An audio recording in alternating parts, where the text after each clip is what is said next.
Welcome, welcome, one and all. We'll give everybody a minute or two to get connected to audio. Push your buttons and plug in your cords and get a cup of something to get comfortable.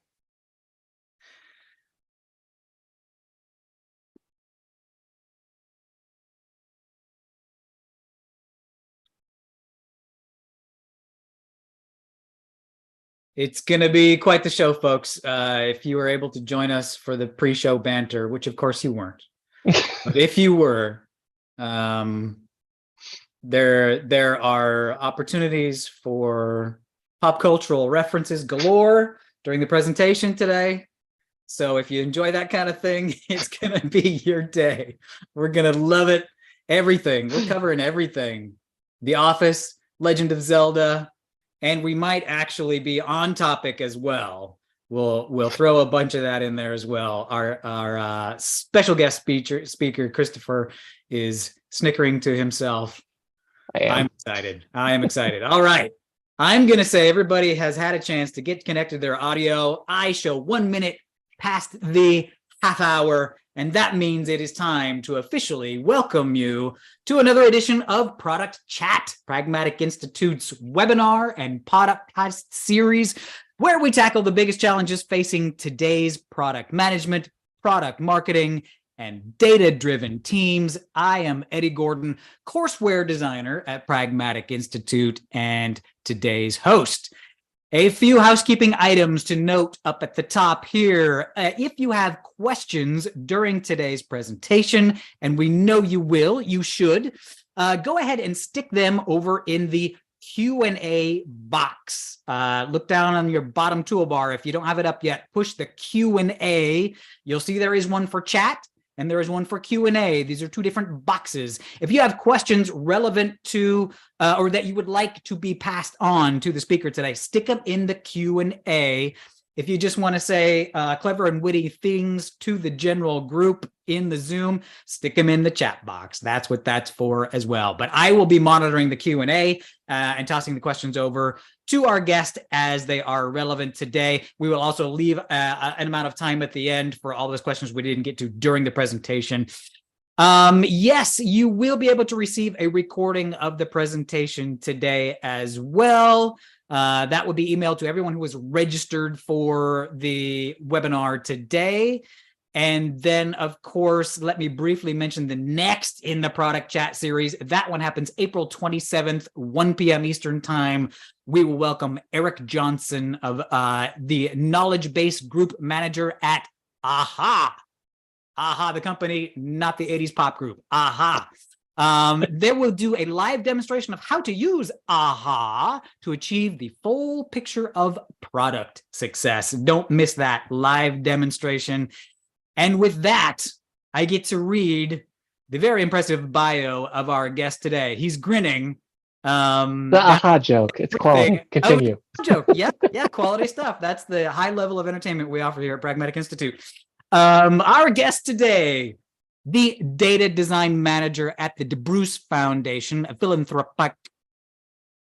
Dang, I fumbled it, Christopher. Right. Philanthropic organization dedicated to innovating the way people look for, prepare for, and pursue careers.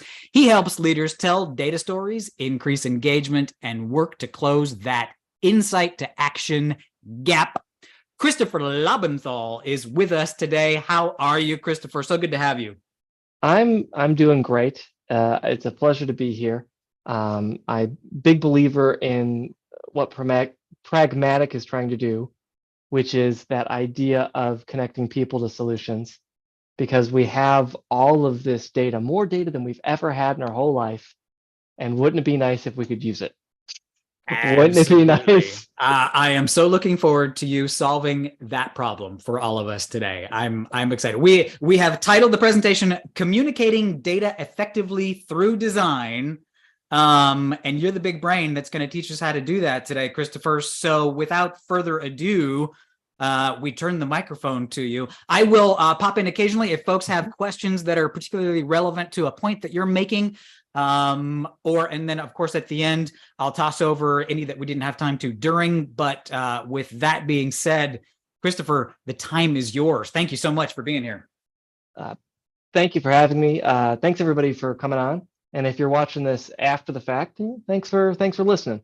It's an absolute pleasure and an honor to teach. And every time I have a chance to be a part of a larger dialogue about how we become our best self and how we supercharge the organizations we work with, well, that makes for a good day. And I hope today's going to be a good day for you, because I hope to solve a pain point that I think you may have run across. The look. So let me tell you a story about my previous employer. We would work really hard to land a prospect, like really hard. RFPs, follow-ups, lunches, the whole process. And we'd get through there. We would totally get through there to the finals. And what would happen is, we'd get into this presentation. Everyone was in their Sunday best. Absolutely. And no one's really saying anything. We're not getting a whole lot of questions. We're not getting a lot of frowns, but not a lot of smiles. And so you write it off as nerves. You write this look off as nerves. And so you go to the parking lot and you start doing the review, and it becomes a bit of an echo chamber. No, you did great. You did great, because we would see each other's presentations several times. And of course, we could see when that version of their talk was that much better. But you know who didn't see that presentation several times? The audience, right? They got to see it the one time. So we all get into the car and we go, okay, let's go back to work. A couple days or weeks pass, and we get the call that we didn't get the prospect. The prospect stayed a prospect for us and is now a client for somebody else. And that's okay. This happens. It's a circle of life for business. But the thing is, they say something. They say something that you clearly covered, right? And so it becomes challenging, because you're like, oh, they didn't understand our value proposition. That was something we addressed. Now, if you're saying, hey, Christopher, I work in accounting, I work in web design, I don't have a lot of prospect meetings. I hear you. Let me conjugate the verb. Change prospect and client to C-suite. Change parking lot to hallway or cubicle. Change lost client to made decision that you said not to make. Right? And that's because the moment their stare went blank, you got the look. That's the indication that after you did a lot of work for it, and a lot of prep for the product, and a lot of learning to get there, that you lost them probably in the first few minutes. This is the pain point. Now, fun story. This is made up. I made up that story based on personal experiences at Lockton, and I was using it as a way to try to build support for data literacy learning in the corporate setting. And I provided this story to a salesperson to validate it. I said, hey, VP so-and-so, and I gave him the story, and I go, does this make sense to you? And the guy goes, makes sense to me. It happened to be last week. And I'm like, oh, okay. Well, then this is my new real fake story. It's both real and fake, because it did actually happen, although I didn't live through it. So, okay, well, how do we handle the look? How do we avoid losing the audience? The biggest and best thing you can do is hack into their social and show them no, that's not what this means. The best thing you can do is have a mindset shift, have a worldview shift, okay? Remember that they don't have your background. Remember that they don't have your training. Remember that they don't have your time. Remember that they don't have your tools. So you've got to both lean into that trust and build upon it, right? And now this doesn't mean teaching them everything you know. That's the trap. Oh, well, I'll just do all the, no. You have to think about what's most important to them. This is an old phrase that my previous employer used a lot, which is nobody cares about the pictures of your kids, they care about pictures of their kids. The loose translation here is people don't care about your challenges and problems, they care about their challenges and problems. And if you want to resonate, if you want to keep attention, if you want to educate and build, you need to be aware of their problems. So, all right, you're with me. You chuckled to yourself quietly at the identity theft joke. So how can we break down these key areas of understanding? All right, so these are the big four today that we're going to go through. All right, and the top three about mindset, and the bottom one is actually application. So here's the part where I tell you, today you will walk away with this from this presentation with at least three things that you can do that don't require you to have had a website that was presented to a presidential candidate, or to have done data visualization for a decade and a half, or have an industry award. These things don't. No, everybody can do these, and you also don't have to be a PhD to have to do this. We all represent data to different groups of people. If you've ever presented a budget to somebody, you're presenting data to a non-expert. But let's jump into that first thing, focusing on strategic context. It's the closest tie we have to pictures of their kids. Because, companies don't live in a bubble, right? Companies always have a story. And that story is being driven by, people, goal, status, and history, right? And so that's what's always where the decision is going to be made. The decision is going to be made within the context of how the company is thinking strategically. And if you skip this context unwittingly, you increase cognitive burden. Because this is what they're going to do. They have to conjugate what you say to the point. So these are different companies, and these are from their websites, and these are key messages for them. Netflix is about moment of truth, right? At 7:15. Whole Foods is about quality. Putting smiles on everyone's face is Nintendo. These are all companies that I know something about. Good companies, to the best of my knowledge. So if you walked into that room and started with these numbers will help you put smiles on more faces, I swear to you, you're going to have more of their attention. If for no other reason than the fact that you showed them love and respect by doing your homework and knowing what the company's doing. Now, should key data features people be invited to strategic meetings so that there's a better yes, of course. But we can all do our homework. This is something very easy to do. And if you're unsure, this is where you can reach out to middle management or a direct manager and say, okay, well, if you're just the analyst and you're trying to think about this, you can say to your department head, hey, what are you guys talking about in the meetings? What's the most important? How can I frame this so that decisions can be made based on this information? Today's number will help us keep quality up. In this presentation, we will uncover how analysis helps us keep quality of food the highest.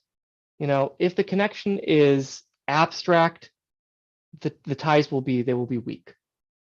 And the data is going to be abstract by its very nature. So everything else has to be a bit more concrete. So having an awareness of what's important for your place of business and or the person you're looking to work with is not only a sign of respect, it's a way to achieve success. All right, focus. Never start with the methods. Nobody wants the methods first. Nobody was like, where did you get that? Nope. If you're talking legitimately, if you're talking to the C-suite, they're going to trust that to make it to that room, to make that presentation, that you know what you're talking about and that you've been filtered and vetted to a certain degree. So if you waste that precious 7.5-minute window on explaining the Simpsons paradox and not starting with the narrative, it's going to create more challenges.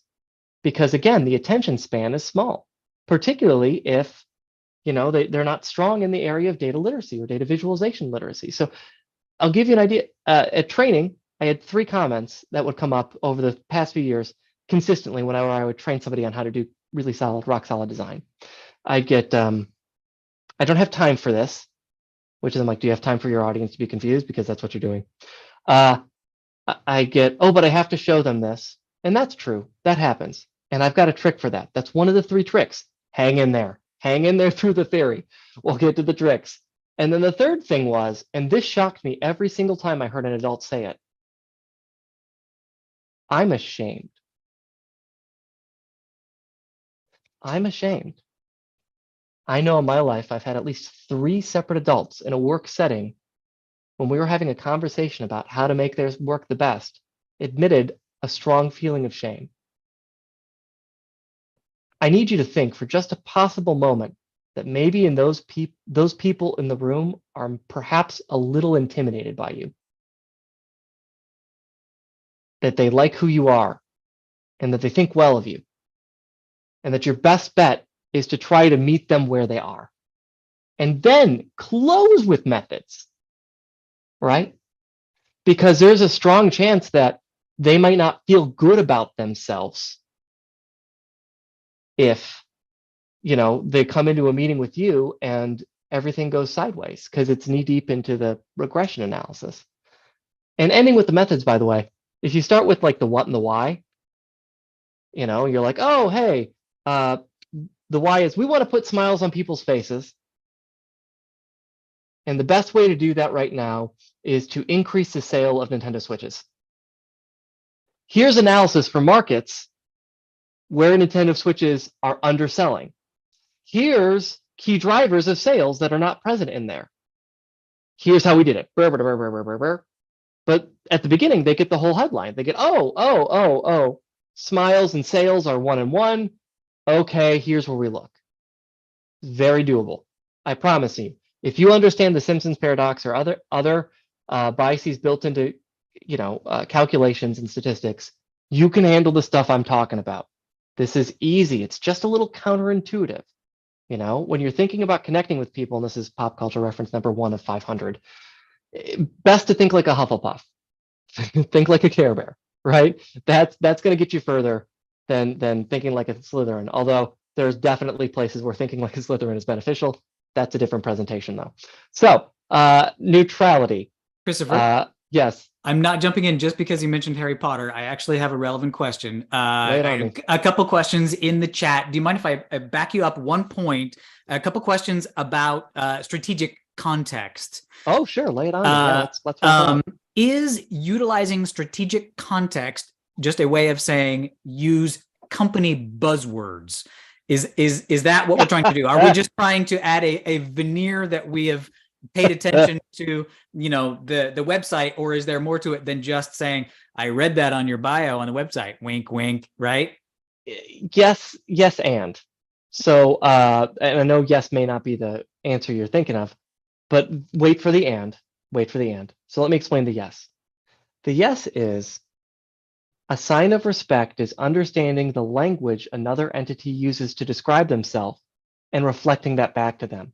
My wife, she's a counselor, and she's definitely counseled armed service members before. And as you can imagine, these folks, these heroes, have seen some things. And every now and again, they get a bit of the potty mouth, of course. Anyone who lived that life would. And immediately they clam up and go, oh, sorry, ma'am. Like they've offended her. Now, at this point, my wife has a line that I can't say on a recorded audio video. Understood, yes. But she's reflecting those words back in a meaningful way to say, hey, I hear you. So yeah, understanding their language helps. But here's the key. This hinges on story. And on story means understanding the smile bit, clicking on the details bit, reading that bit, and understanding why they care about smiles, why they use those words. You should be doing a quarter of the work you do for the analysis, you should do on the people you're presenting to. Maybe a fifth. And so that means, yeah, reading some documents that are super boring and in corporate ease. It does not mean copping out, because you know who this is very real for? The president there in the dang photo. That guy, it's real. And if you just throw out the words and you don't accurately apply them and you don't understand the story behind them and you don't accurately or correctly tie it to the problem, he's going to blow you out of the room because he's thinking you're trying to take advantage of him. Think about when you were a kid and you had a phrase that you and your kid friends used, and then your parent used it incorrectly. How did that make you feel? Awesome? Did it make you feel awesome? Or did you like sort of hate your dad at that moment? That's how it's going to play here. All right. So what's the second question? Gotcha. No, they were both the same. That's why Hmm. I jumped in there just to clarify Oh, that we're not fabulous. just doing lip service.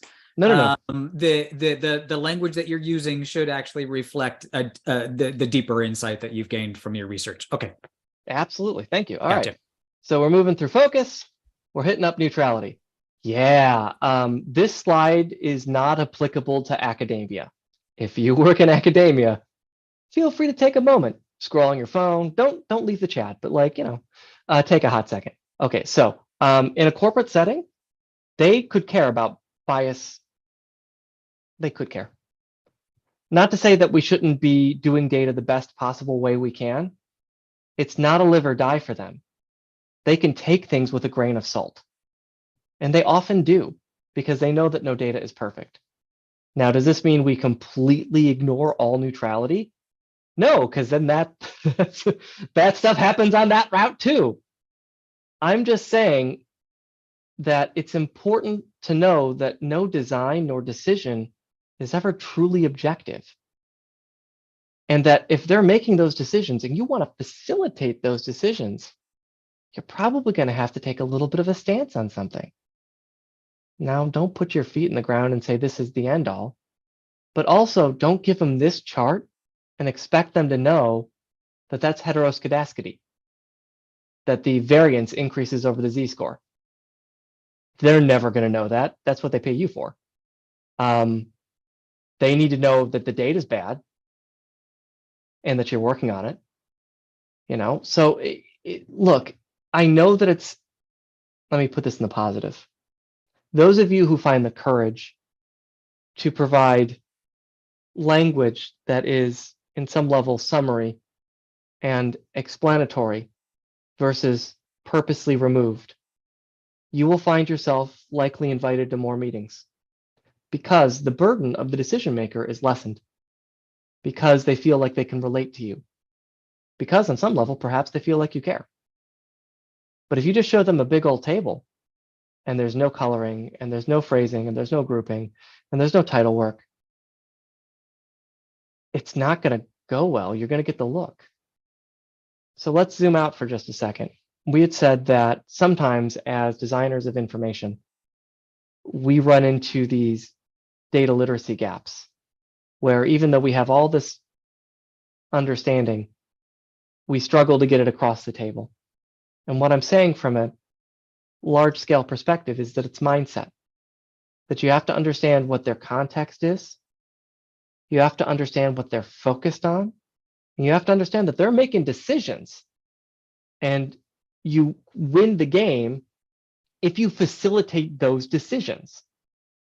That's how this goes, and understanding that they care and they can smell out BS like it's their job, because it is.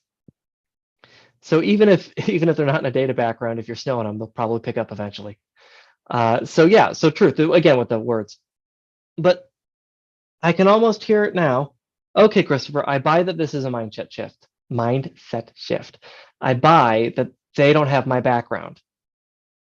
How can I make this stuff more accessible? Good question.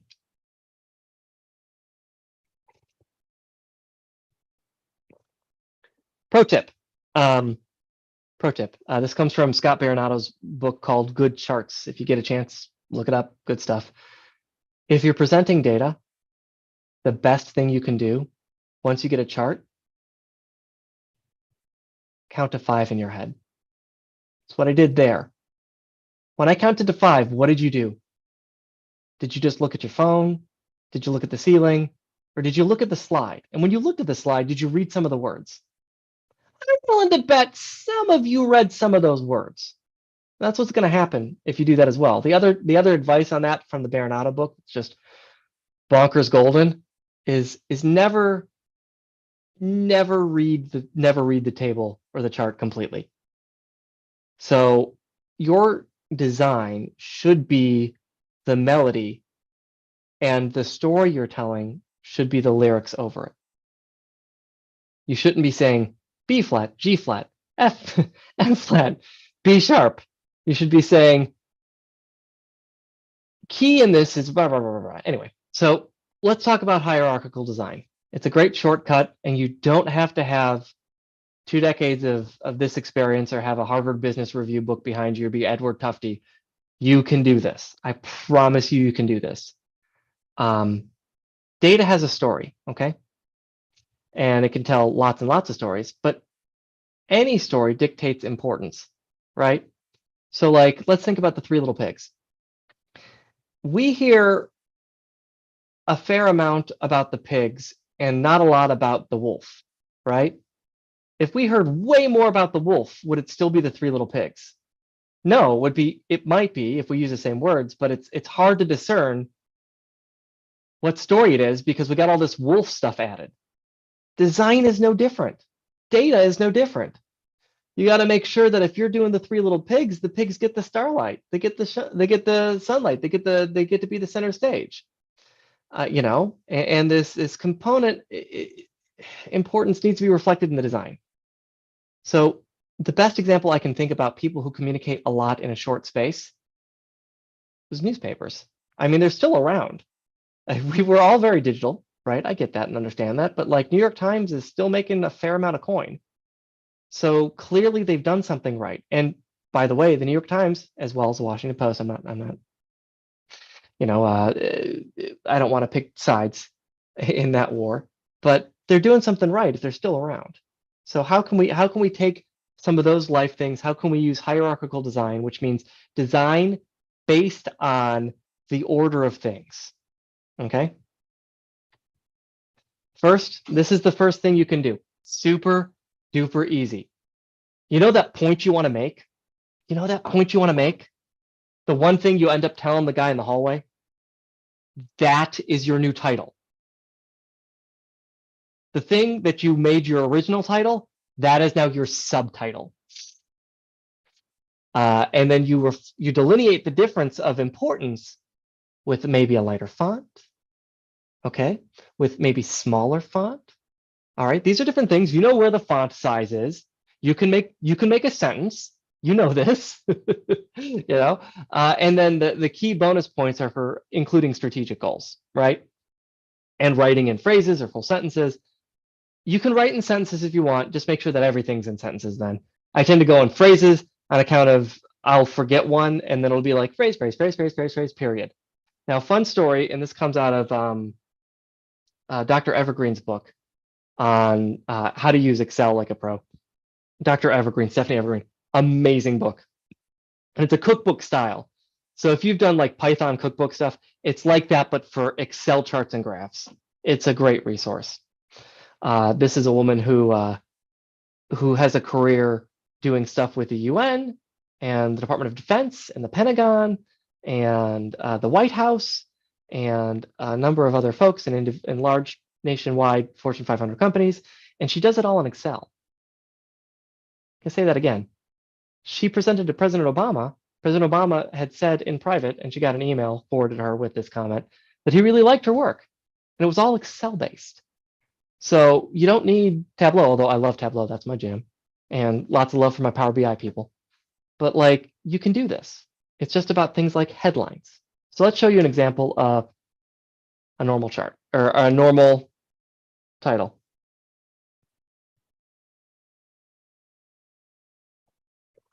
Did you take time to read it? I counted to 5. That's how I did it. Because what happens, what the math of that is what happens is it's hard for you to have that voice in your ear and then read in your head as well. And when people read a chart, they're reading in their head. And so when you have those two voices conflicting, people tend to pick one. And they tend to pick the one where they're listening and they don't have to work as much because our brains like to be lazy sometimes. Yeah, so, all right. What would this look like, right? National distribution of graduation rates over 5 years waiting for school size. So we got the caveat, we got the time range, and we got the blandest way of saying this. This is not the take-home point. There's a take-home point. Let's show you what that take-home point is.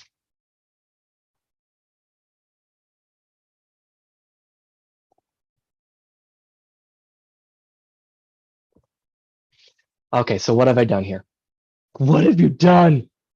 I've led with a sentence, right? I went back and forth on whether or not to give you advice on sentences or phrases.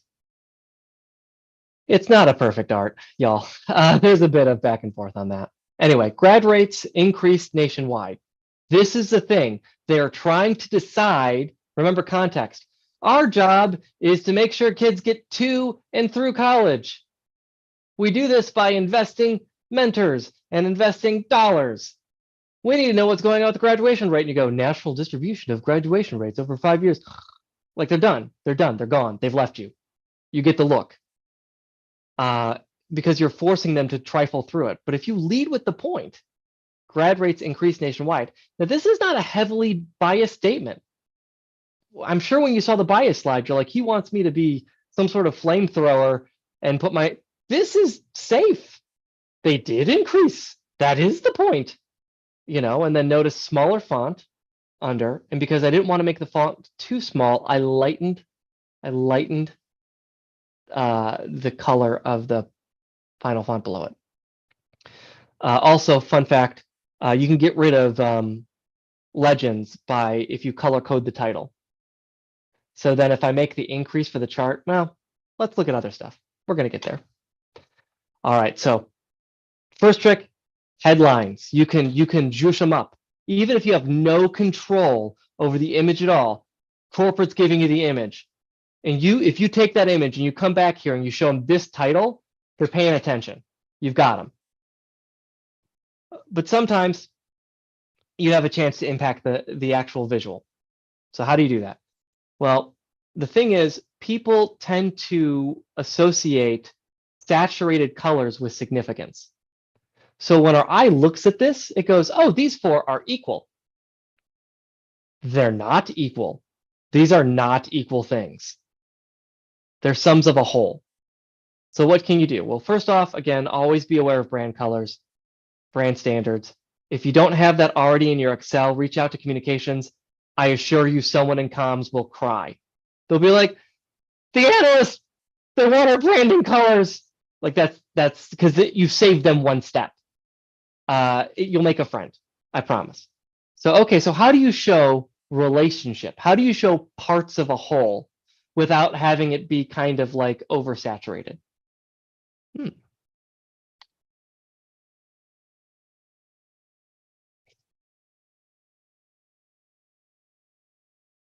See what I did there?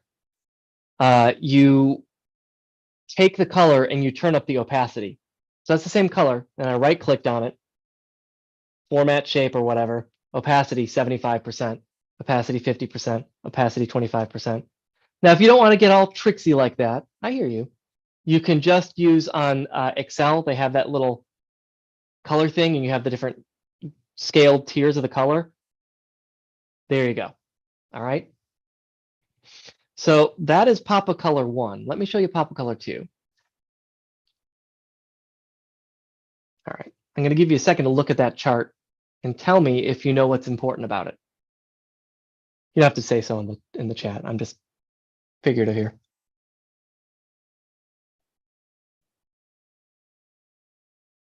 I can say so. I think looking at that chart that it's using brand colors. Is that what's important about it? No. It's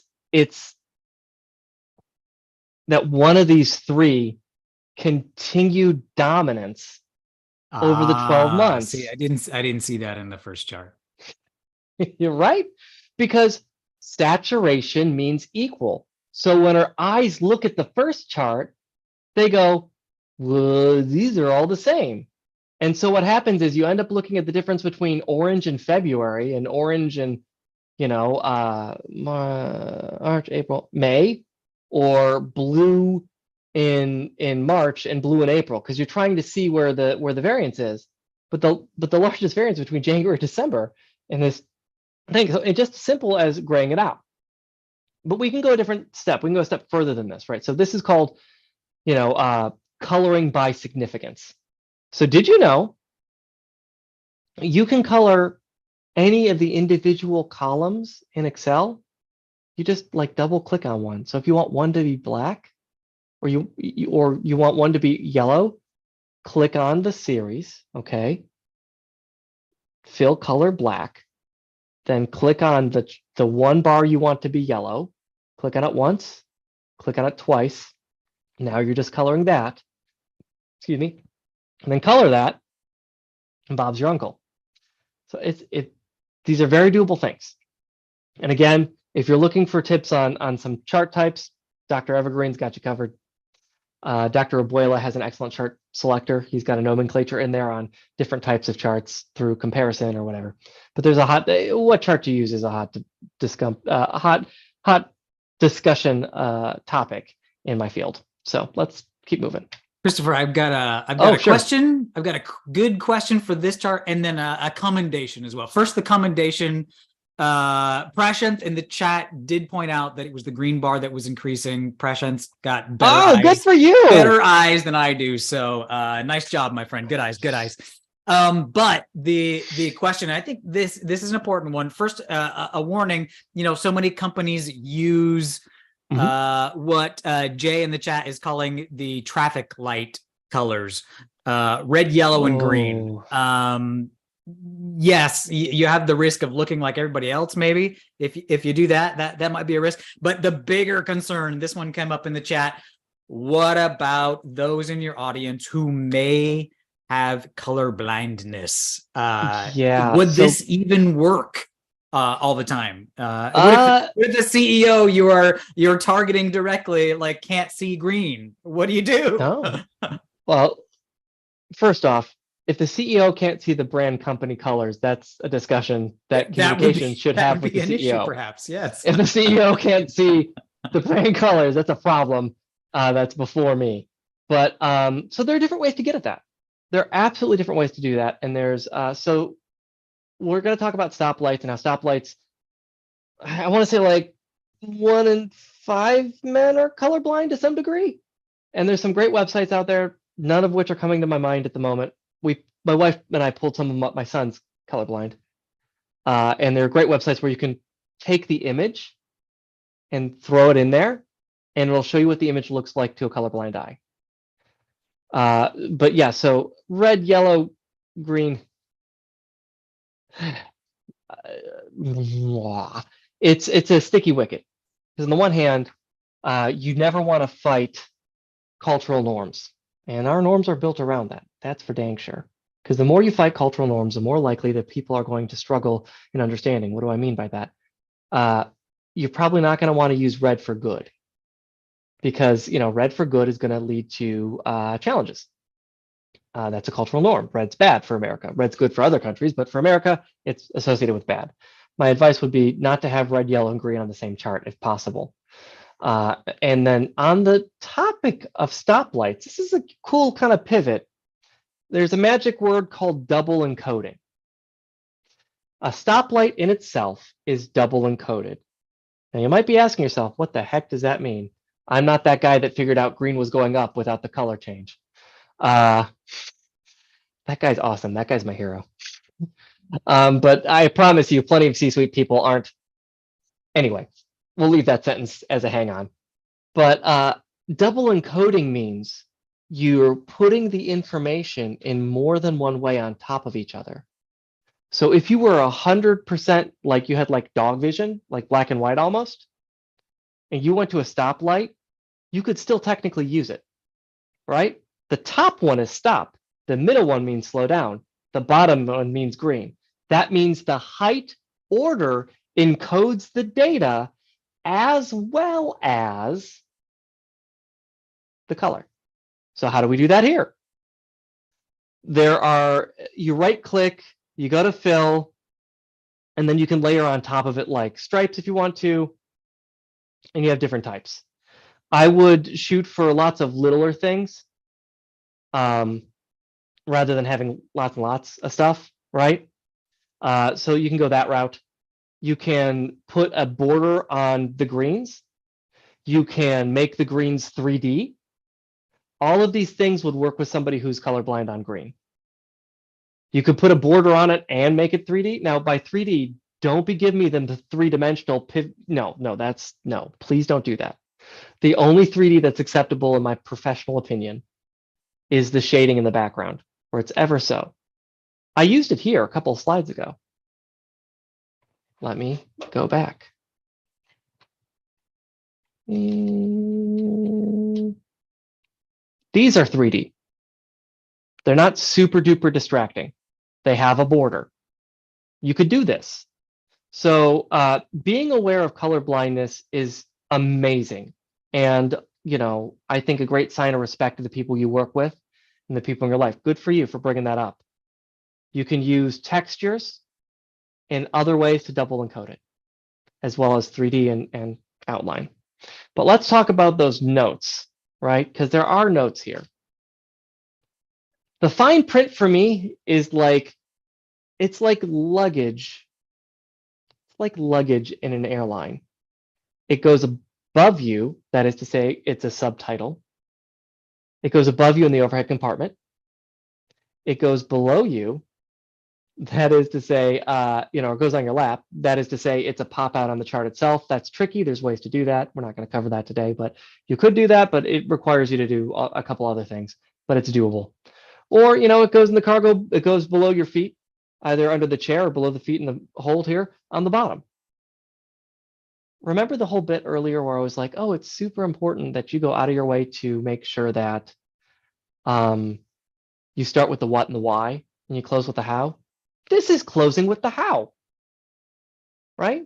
And if they want to read it, because the way that the human eye reads a chart, they first look for, this is Webster's research on this. You first look for the variance. So that is to say where the largest color differential or shape differential is. Then often people will look to the scale for reference, and then they'll look to the title. So they're coming to this bottom last. And that's okay, because by the time they've come there, this is a caveat. This is going to impact how they view everything. So they need to get the story together. Oh, green. Okay, for the year. Oh, it's grad rates. All right, then. Oh, but they weighted it. Okay. There you have it. So the first trick is headlines, headlines, headlines. Second trick is bust out a pop of color. Third trick is don't be afraid to put some fine print under the chart. Now, I want to show you kind of the fourth trick. I know I said 3, but I'm a liar. So let's show you 4. So earlier before, remember I had those 3 comments, the shame comment and why we should be acting out of compassion as much as we can. And we talked about the I have to show this scenario. I don't have the time. Well, I mean, you have time to at least fix the headlines, right? Like you wrote the headlines, you have time to fix the headlines. But the middle one is, you know, let's see here. I have time for the headlines. I have to show it. So there's a trick I call show and tell. So what show and tell is going to do is you introduce a chart that has a narrative. And that narrative is reflected both in the choice of the chart type, in the titling itself, title and subtitle, in the coloring as well, in the bottom notes. And then you take that same color scheme, or again, if you're working with a certain audience, texture scheme, into the next slide using a table. So let's see what that looks like.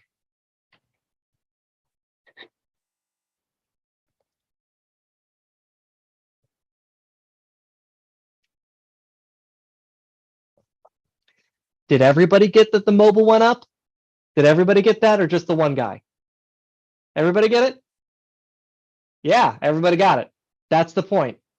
I often, because again, as a data design manager, like I manage the design of data here. I've got this rule and it's a high standard. But like, if someone picks up the phone to call me to explain something, I feel like on some level I didn't do my job to the best of my ability. It should be very clear. Should be crystal clear. Yeah. And if you're like, you didn't highlight store and paper, don't care. It wasn't the point. It's okay. Those are secondary points. But I hear you though. We need to know store and paper. We need to have that distribution. We need to know the totals for every month. Hold on a second. You just have the table next. You just have the table next. So let me show you again. You have a title a headline that reads like a headline or a news title. You provide extra detail and smaller, maybe even lighter font at the bottom. Notice again, in this instance, the green and the gray kind of match so that you don't have to have a legend. Notice I cut out between February and November because humans are pretty good at going 1, 2, 3, 4. That's April. And because it doesn't really matter what individual month is. It doesn't matter what individual month is. The matter is that the green went up consistently. That's the point. And if you're able to kind of zero in on that point, you can make the document look like it. We even there have the little note at the bottom. But then knowing our audience is going to want to see it, we carry a version of the green here at the bottom. And again, this background can be texture background. It can be, slightly grayed wavy lines. And this can be wavy lines on it. Excuse me, textures there are fine. But I've also bolded it. When you have, this is a great tip. When you have a lot of text, and you can't get around it, maybe it's legal text, maybe you've hit your methods slide. The thing I want you to consider is using bold like a bullet point. So that is to say, people will naturally read the bold first. So if you have a sentence and the key part of the sentence is weighted results, bold weighted results. This data uses weighted results. Fabulous, weighted results. I get you may got to say the whole sentence. That's fine. I'm not going to judge that. I worked for insurance, and before that, I worked in the philanthropic sector. Again, and in both instances, and I'm back here, what was the current? Paperwork. There's paperwork in these fields, right? Because there's money to be moved through and programs to be supported, and perhaps in the case of Kauffman grants to be given. So I've definitely had my fair share of text to kind of power through. And so, bolding is a superpower. And again, you can totally do that. You know what the most important part of the sentence is? Control B. If you don't know Control B, now you do. You don't know what to say if you don't know Control B. All right, so we have now hit the end here. So I will kind of open up here for questions outside of the ones that were already asked, unless there's follow-up on those. And we have several questions coming in. Christopher, that was brilliant. Thank you. What an incredible addition to our Data Chats webinar series. So much fun. I was engaged because you're crossing over with some visual design stuff here that is my bread and butter. So yeah, we got some questions. Yeah, we're gonna grill you with some gotcha questions here in a second. Hope you're ready for that. But Dump the stump. I'm not going to take it easy just because we're both Legend of Zelda fans. I'm not going to take it easy on you. Folks, if you are hungry for more on the topic of presenting insights to stakeholders, check out Pragmatic Institute's course called Business Driven Data Analysis. That is an interactive masterclass. You'll learn how to communicate data more effectively, how to discover, how to communicate complex data, how to frame findings with compelling storytelling and engage the stakeholders. All the things that we've talked about today. We dig it and we get into it deep in business-driven data analysis. There is a slide up for it, and I believe Ingrid, our assistant for the day, can stick a link in the chat so you can see more about that. There, the commercial stuff is done. Sorry, it's a good class. I know one of the teachers of it. It's a good class, I might say. Good. So I'll add my bit for the commercial. An endorsement. Thank you, Christopher. Lovely. The next of those sessions starts June 13th. So click on that, jump over there. But now we get to the juicy, we get to the grill Christopher portion of the presentation today. Please do. I'm going to start. Here's a question from Jake in the Q&A. Jake says, this should be an easy warm-up for you, Christopher. Can you show the names of the authors you referenced who have works on chart building? It was perhaps Evergreen and someone. Who was that? You mentioned? Dr. There's a couple. 1 second. Ooh, no, not that one. That's a workbook. I'm going to come back in view, I promise. Just getting the books out. All right. Thank you for your patience. All right. Number one is Scott Baronato, Good Charts by Harvard Press Review. All right. That is a lovely blurry image of what is there we go. probably a book. Okay, there we go. There we go. Good Charts. That's number one. This guy will change your life. He speaks in the King's English. He doesn't get highfalutin, and he's funny. So yeah, he's even got a chapter on data ethics, which he doesn't need to, but he does, and I really appreciate it. Number two is going to be Dr. Stephanie Evergreen and Effective Data Visualization 2. What I love about this book is in the title cover, it's, oh man, this is just killing me. I will just read it to you. We will go that route. I'm done being blurry here. She's got a quantitative chart chooser on the inside. She's got a qualitative chart chooser on the outside of it. And then this book takes you step by step with pictures on how to make it.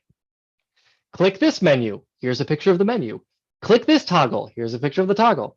And then the third one on my list that I love, and this is a reference more than it is a book to study, it's the Wall Street Journal's Guide to Information Graphics. And I love the Wall Street Journal stuff. I love the Pew Charitable Trust stuff. I love how focused and distilled it is. I've taught classes in the companies that I've been with, and I always mention these three books. Now, if you want to get snotty, you could bring out Tufte, but let's just start with these books. These will get you going. Yeah, Edward Tufte's for the true geeks out there. We know. Yeah, it. We know. Yeah, you'll get there. Because so Wall Street Journal is a reference.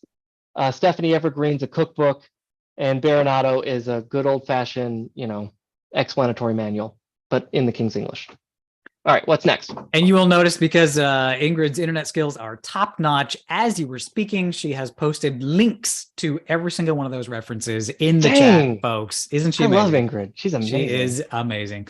All right, Christopher, here's a question that came in. I love this one because, as a visual designer by trade myself, this is something that I didn't figure out for quite some time. Mm-hmm. How many levels of hierarchy should be present in a well-designed visual? Just a headline and then everything else? Or like 10 levels of descending visual hierarchy, all of them denoted by various colors, font sizes, boldness? What are we talking about here? Okay, so different authors, different scholars, because Evergreen's a doctor, are going to give you different opinions.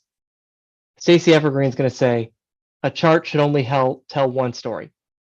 So you're talking a title, you're talking an explanatory thing under it, you're talking a thing under at the bottom, maybe one call out.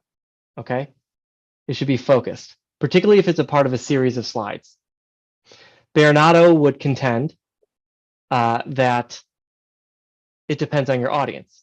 Again, academia. You can get, I'll give you an example. Fan of the Lord of the Rings, and online yesterday, I saw a complete cataloging of every character in every Tolkien book ever, and it was done in a timeline. I would not give this visual to my mother. I would not. I, however, someone who loves the content and someone who loves charts, could totally read it. So there are certain audiences you need to take advantage of. Again, this is the data literacy awareness component, right? C-suite, because the time is tight and because they've got so much to worry on and so much to think about, you're probably better off with one story or one component per slide, and then have that whole deck lead you through the argument, right? Just think about how I set this deck up, right? We started with the pain point, then we went into the overarching theory, then we went through the examples of the theory, and then we ended in application, right? You can follow a similar trend there. So it depends on your audience, but in corporate settings, you're probably going to want to have one per.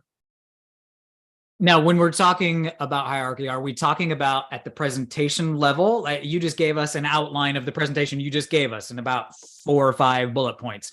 That's hierarchy at the presentation level.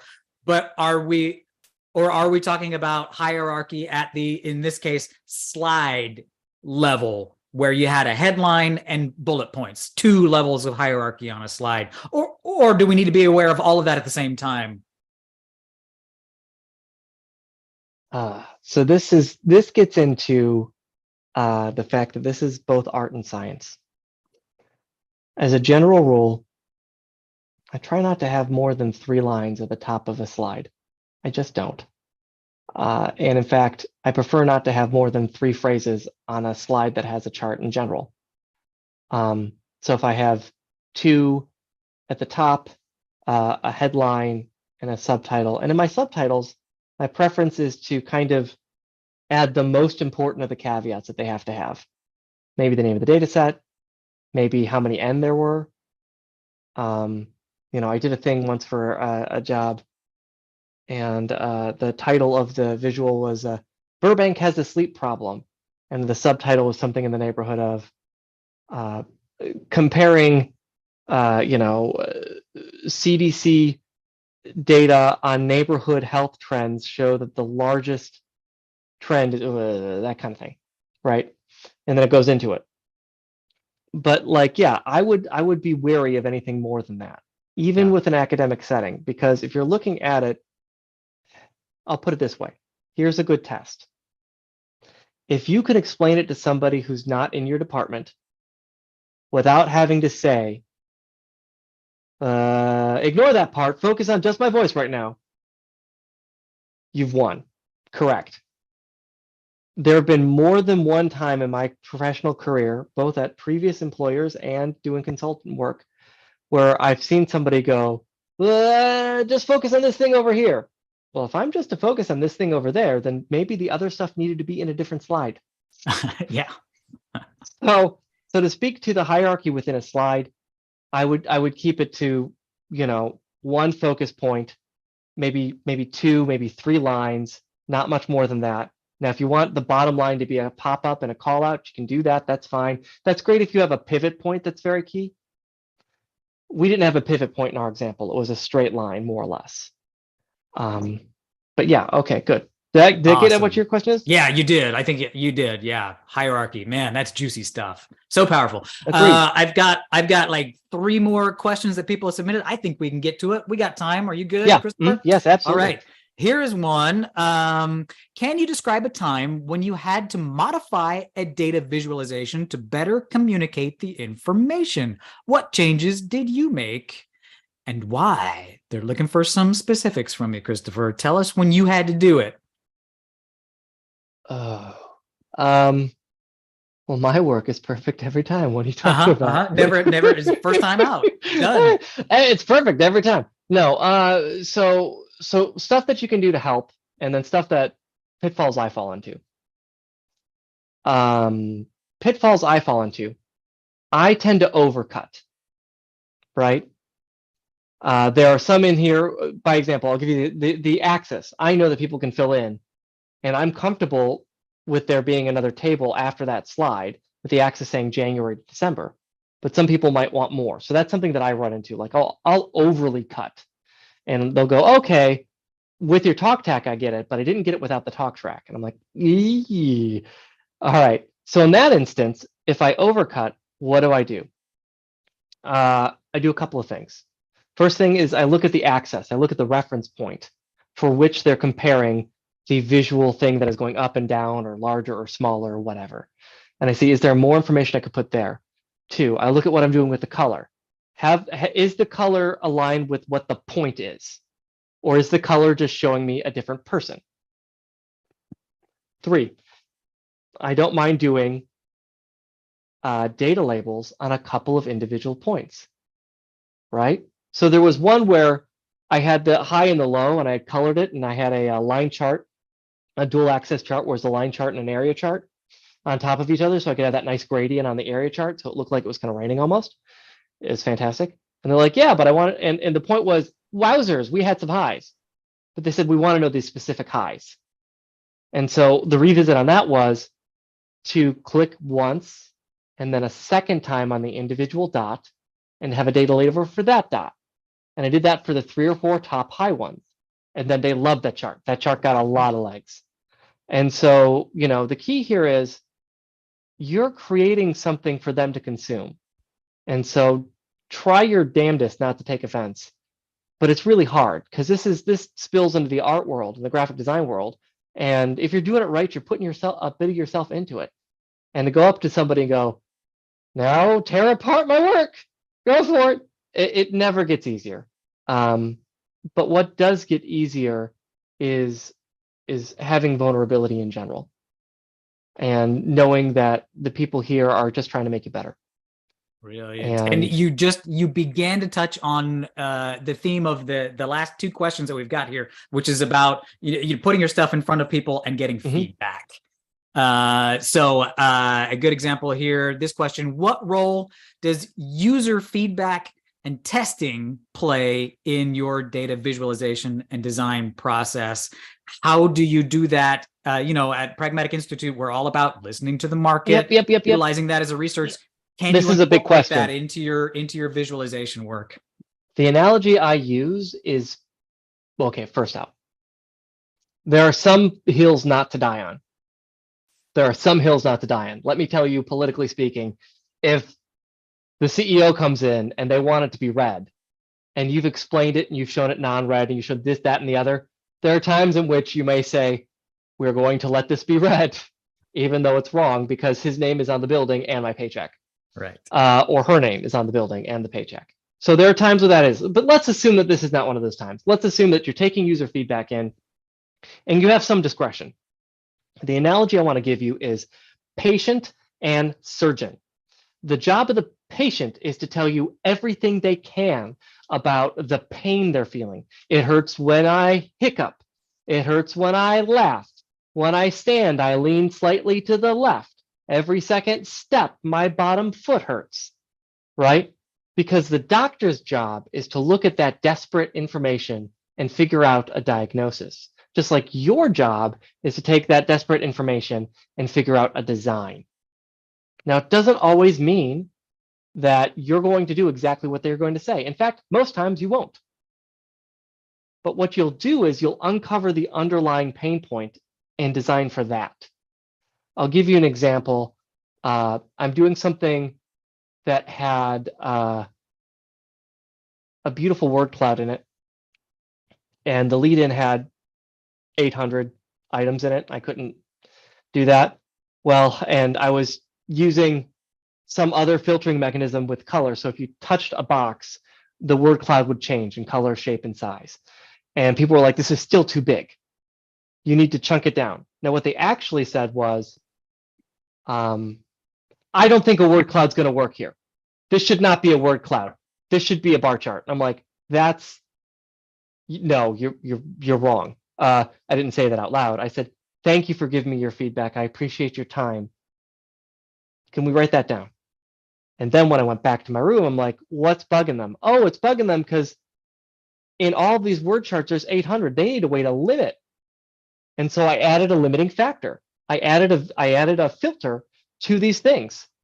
And lo and behold, suddenly everybody loves the word cloud. You got to lean in your understanding. You got to build that expertise and lean into it.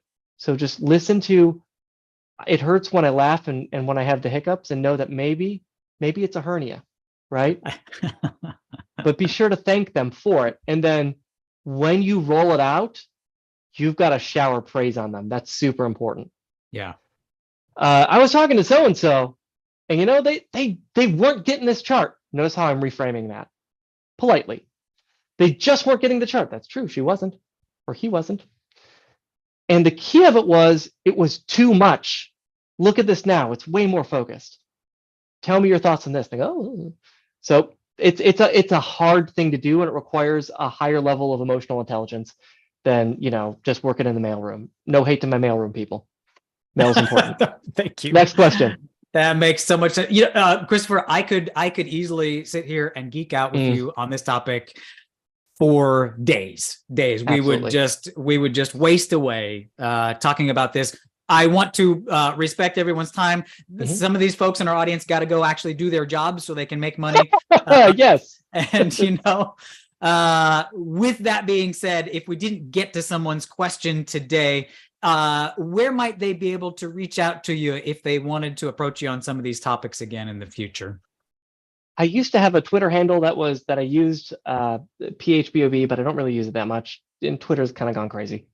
LinkedIn is the best bet. LinkedIn. So if you look up my name and to Bruce, I assure you'll find me on LinkedIn. And if you hit me up with for a connection and you mention this thing, I will approve that, and then we can kind of message in that way. Look, I've helped people a lot with this kind of stuff. I love this stuff. Don't hesitate to reach out. I may not get you immediately, but I promise I'll get back to you if you got a question.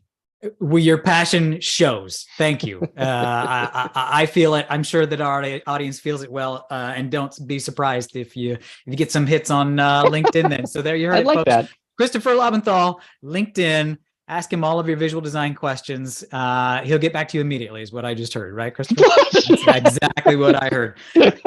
Folks, thank you so much for joining us today for our Data Chats webinar series. If you're interested in the next of the Pragmatic Institute webinar series coming up, jump over to pragmaticinstitute.com. You can click on our events tab to see everything that we've got coming up.